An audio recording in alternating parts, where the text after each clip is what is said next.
ತುಮಕೂರಿನಲ್ಲಿ ನೈಸರ್ಗಿಕ ಕೃಷಿಯ ಮಹತ್ವ ಸಾರುವ ವಿಶೇಷ ಕಾರ್ಯಾಗಾರ ಗಮನ ಸೆಳೆದಿದೆ.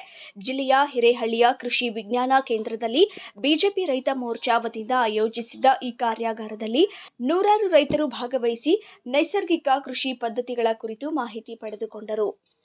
ತುಮಕೂರು ಜಿಲ್ಲೆಯ ಹಿರೇಹಳ್ಳಿಯ ಕೃಷಿ ವಿಜ್ಞಾನ ಕೇಂದ್ರದಲ್ಲಿ ಜಿಲ್ಲಾ ಬಿಜೆಪಿ ರೈತ ಮೋರ್ಚಾ ವತಿಯಿಂದ ನೈಸರ್ಗಿಕ ಕೃಷಿ ಕಾರ್ಯಾಗಾರ ಆಯೋಜಿಸಲಾಗಿತ್ತು. ಶಾಸಕ ಜಿಬಿ ಜ್ಯೋತಿ ಗಣೇಶ್ ಕಾರ್ಯಕ್ರಮವನ್ನು ಉದ್ಘಾಟಿಸಿದರು.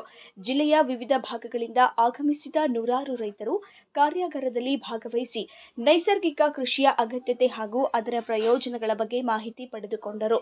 ವಿಷಯ ತಜ್ಞರು ಮಣ್ಣಿನ ಆರೋಗ್ಯ, ಕೃಷಿಯ ಪದ್ಧತಿಗಳ ಸುಧಾರಣೆ ಹಾಗೂ ನೈಸರ್ಗಿಕ ಕೃಷಿ ಅಳವಡಿಕೆಯ ವಿವಿಧ ಆಯಾಮಗಳ ಕುರಿತು ವಿಶೇಷ ಉಪನ್ಯಾಸ ನೀಡಿದರು. ಖೇತ್ ಬಚಾವೋ ಅಭಿಯಾನ್ ಅಡಿಯಲ್ಲಿ ನಡೆದ ಈ ಕಾರ್ಯಕ್ರಮದಲ್ಲಿ ರಾಸಾಯನಿಕ ಕೃಷಿಯಿಂದ ಉಂಟಾಗುತ್ತಿರುವ ಸಮಸ್ಯೆಗಳ ಕುರಿತು ಚರ್ಚೆ ನಡೆಸಲಾಯಿತು. ಜೊತೆಗೆ ಪರಿಸರ ಸ್ನೇಹಿ ಹಾಗೂ ಕಡಿಮೆ ವೆಚ್ಚದ ನೈಸರ್ಗಿಕ ಕೃಷಿ ಪದ್ಧತಿಗಳತ್ತ ರೈತರು ಮುಖ ಮಾಡಬೇಕೆಂದು ಕರೆ ನೀಡಲಾಯಿತು.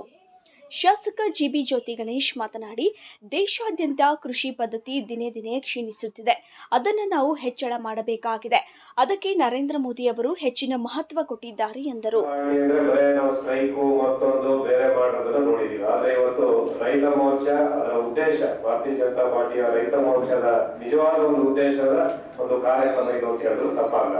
ಇವತ್ತು ಏನು ನರೇಂದ್ರ ಮೋದಿ ಅವರ ಒಂದು ನೆಚ್ಚಿನ ಯೋಜನೆ, ಇವತ್ತು ನೈಸರ್ಗಿಕ ಕೃಷಿಯನ್ನ ಪ್ರತಿಯೊಬ್ಬರು ಅಳವಡಿಸಬೇಕು. ದೇಶದಲ್ಲಿ ನಾವು ಸೆಲ್ಫ್ ರಿಲಯನ್ಸ್ ಇರಬೇಕು ಮತ್ತು ವಿಶೇಷವಾಗಿ ಅಗ್ರಿಕಲ್ಚರ್ ಅಗ್ರಿಕಲ್ಚರ್ ಪ್ರಾಡಕ್ಟ್ಸ್ ನ ಇಂಪೋರ್ಟ್ ಮಾಡಿದ್ರೆ ನಾವೆಲ್ಲ 60ರ ದಶಕ ಜ್ಞಾಪಿಸಬೇಕಾಗ್ತದೆ. ಇದು ಹುಟ್ಟಿರ್ಲಿಲ್ಲ, ಅವಾಗ ಹೇಳ್ತಾರೆ ಎಲ್ಲರೂ ಕೂಡ, ಏನೋ ಈ ಮೆಕ್ಸಿಕನ್ ಜೋಳ, ಮೆಕ್ಕೆಜೋಳ ಅಂತ ಅವಾಗ ಎಲ್ಲ ಸ್ಕೂಲ್ಗಳಲ್ಲಿ ಅದು ಇಂಪೋರ್ಟ್ ಮಾಡಿಕೊಡ್ತಿದ್ರು. ಅಷ್ಟು ಬರ ಬಂದಿತ್ತು ಅವಾಗ. ಆದ್ರಿಂದ ಆ ಮಟ್ಟದ ನಾವೀಗಿಲ್ಲ. ಆದರೂ ಕೂಡ ಪ್ರಧಾನಿ ನರೇಂದ್ರ ಮೋದಿ ಅವರು 12 ವರ್ಷಗಳ ಆಡಳಿತ ಅವಧಿಯಲ್ಲಿ ನೈಸರ್ಗಿಕ ಕೃಷಿಗೆ ಸಾಕಷ್ಟು ಉತ್ತೇಜನ ನೀಡಿದ್ದಾರೆ. ಹಂತ ಹಂತವಾಗಿ ರೈತರು ನೈಸರ್ಗಿಕ ಕೃಷಿ ಅಳವಡಿಸಿಕೊಳ್ಳಬೇಕು ಎಂಬ ಉದ್ದೇಶದಿಂದ ದೇಶಾದ್ಯಂತ ಕಾರ್ಯಾಗಾರಗಳು ನಡೆಯುತ್ತಿವೆ. ಅದೇ ರೀತಿ ತುಮಕೂರಿನಲ್ಲಿಯೂ ಈ ಕಾರ್ಯಾಗಾರ ಆಯೋಜಿಸಲಾಗಿದೆ. ರೈತರು ರಾಸಾಯನಿಕ ಕೃಷಿಯ ಜಗತ್ತಿನಿಂದ ಹೊರಬಂದು ನೈಸರ್ಗಿಕ ಕೃಷಿಯತ್ತ ಬರಬೇಕು ಎಂದು ಜಿಲ್ಲಾ ರೈತ ಮೋರ್ಚಾದ ಉಪಾಧ್ಯಕ್ಷ ಬ್ಯಾಟರಂಗೇಗೌಡರು ತಿಳಿಸಿದರು. ಸನ್ಮಾನ್ಯ ನರೇಂದ್ರ ಮೋದಿಜಿಯವರು ಕಳೆದ 12 ವರ್ಷಗಳಲ್ಲಿ ಈ ದೇಶದಲ್ಲಿ ಹಂತ ಹಂತವಾಗಿ ನೈಸರ್ಗಿಕ ಕೃಷಿಯನ್ನು ಅಳವಡಿಸ್ಕೊಳ್ಬೇಕು ರೈತರನ್ನ ದೃಷ್ಟಿಯಿಂದ ಹೆಚ್ಚು ಉತ್ತೇಜನವನ್ನು ನೀಡಿ, ನೈಸರ್ಗಿಕ ಕೃಷಿಗೆ ಹೆಚ್ಚು ಉತ್ತೇಜನವನ್ನು ನೀಡಿ ಎಲ್ಲ ವಿಧದ ಇಲಾಖೆಗಳನ್ನು ಇದರಲ್ಲಿ ತೊಡಗಿಸುವಂಥ ಕೆಲಸವನ್ನು ಮಾಡಿದ್ದಾರೆ. ಅದೇ ರೀತಿ ಇವತ್ತು ಇಡೀ ದೇಶದಲ್ಲಿ ಇವತ್ತು ಜಿಲ್ಲಾ ಮಟ್ಟದಲ್ಲಿ, ಮಂಡಲ ಮಟ್ಟದಲ್ಲಿ, ಇವತ್ತು ಪಂಚಾಯಿತಿ ಮಟ್ಟದಲ್ಲಿ ಇವತ್ತು ಕೃಷಿ ಕಾರ್ಯಾಗಾರಗಳು, ನೈಸರ್ಗಿಕ ಕೃಷಿ ಕಾರ್ಯಾಗಾರಗಳು ನಡೀತಾ ಇದ್ದಾವೆ. ಇವತ್ತೇನು ರಾಸಾಯನಿಕ ಗೊಬ್ಬರಗಳನ್ನು ಉಪಯೋಗಿಸಿ ಇವತ್ತು ಮಣ್ಣು ತನ್ನ ಅಸ್ತಿತ್ವವನ್ನು ಕಳ್ಕೊಳ್ತಾ ಇದೆ.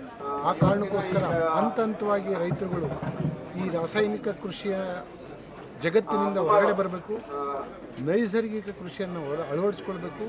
ಇವತ್ತೇನು ನಮ್ಮ ಮೂಲ ವ್ಯವಸಾಯ ಇದೆ, ಆ ಮೂಲ ವ್ಯವಸಾಯ ಮಾಡೋದ್ರ ಮುಖಾಂತರ ಮಣ್ಣಿನ ಅಸ್ತಿತ್ವ ಉಳಿಸಬೇಕು ಅನ್ನೋ ಕಾರಣಕ್ಕೋಸ್ಕರ ಇಡೀ ದೇಶದಲ್ಲಿ ಇವತ್ತು ಈ ಒಂದು ರೈತರಿಗೆ ಅವೇರ್ನೆಸ್ ಮೂಡಿಸುವಂಥ ಕಾರ್ಯಕ್ರಮಗಳು ನಡೀತಾ ಇದೆ.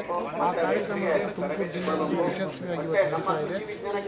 ಹೆಚ್ಚು ಹೆಚ್ಚು ರೈತರಿಗೆ ಇದರ ತಿಳುವಳಿಕೆ ಅವಶ್ಯಕತೆ ಇದೆ. ಇವತ್ತು ರೈತರು ಇವತ್ತು ರಾಸಾಯನಿಕ ಗೊಬ್ಬರಗಳಿಗೆ ಮಾರು ಹೋಗಿದ್ದಾರೆ. ಅಧಿಕಾರಿಗಳು ಕೂಡ ಹೇಗೆ ರಾಸಾಯನಿಕ ಗೊಬ್ಬರಗಳಿಂದ ಹೊರಗಡೆ ಬರಬೇಕು, ಯಾವ ತಳಿಗಳನ್ನು ಉಪಯೋಗಿಸಿದ್ರೆ ನಮ್ಮ ನೈಸರ್ಗಿಕ ಕೃಷಿ ಇವತ್ತು ಉತ್ತೇಜನವನ್ನು ಪಡೆಯುತ್ತೆ ಅಂತಕ್ಕಂಥ ಜಾಗೃತಿಯನ್ನು ಇವತ್ತು ಅಧಿಕಾರಿ ವರ್ಗನೂ ಕೂಡ ಮೂಡಿಸುವಂಥ ಅವಶ್ಯಕತೆ ಇದೆ. ಆ ನಿಟ್ಟಿನಲ್ಲಿ ಅಧಿಕಾರಿ ವರ್ಗ ಮತ್ತು ರೈತರನ್ನು ಒಗ್ಗೂಡಿಸಿ ಇವತ್ತು ಈ ಕಾರ್ಯಕ್ರಮಗಳನ್ನು ಮಾಡ್ತಾ ಇದ್ದೇವೆ. ಎಲ್ಲ ಹಂತದಲ್ಲಿ ಇವತ್ತು ಇದರ ಉಪಯೋಗ ರೈತರಿಗೆ ಆಗಬೇಕಾಗಿದೆ. ಇವತ್ತು ಮಣ್ಣಿನ ಅಸ್ತಿತ್ವ ಉಳಿಬೇಕಾಗಿದೆ ಇವತ್ತು.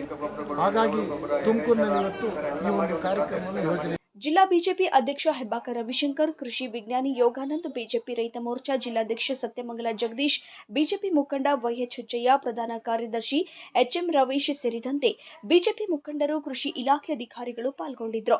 ಜಿಲ್ಲೆಯ ವಿವಿಧೆಡೆಯಿಂದ ನೂರಾರು ರೈತರು ಆಗಮಿಸಿದರು.